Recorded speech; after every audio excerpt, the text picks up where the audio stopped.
माझं नाव वृषाली मासुरकर. तुम्ही जे सांगता क्लच, मी काही ती गाडी शिकली नाही, मी ऑटोमॅटिक शिकली. त्याच्यामुळे मला त्याचा अनुभव सांगता येणार नाही. पण पहिल्या दिवशीपासून त्यांनी थोडी माहिती सारखीच आहे. आपलं स्टेअरिंग जजमेंट, रोडचं जजमेंट मोस्टली सारखंच आहे. फक्त मला क्लचचं सांगता येणार नाही. पण इझी आहे गाडी शिकायला. मी टू व्हीलर चालवायची, त्याच्यामुळे रोडचं जजमेंट होतंच मला थोडंसं. आणि ते आपले सिम्बॉल्स आहे, जसं स्पीड लिमिट आहे, क्रॉस करायचं आहे, समोरून गाडी येत आहे, पुढे शाळा आहे, हे सगळे सिम्बॉल्स आपण बरोबर बघत चाललो रस्त्याने तर आपल्याला चांगलीच गाडी येऊ शकेल. आणि यांनी अशी शिकवली की आपण घाबरणारच नाही. म्हणजे मला तरी असं वाटते की मी चालवू शकते. आणि मी घरची गाडी काढते, माझे मिस्टर सोबत असतात, ते कधी चिडचिड करतात, पण हे एवढे चांगले शिकवतात.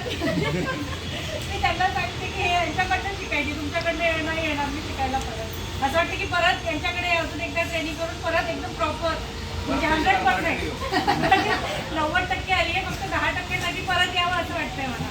थँक्यू.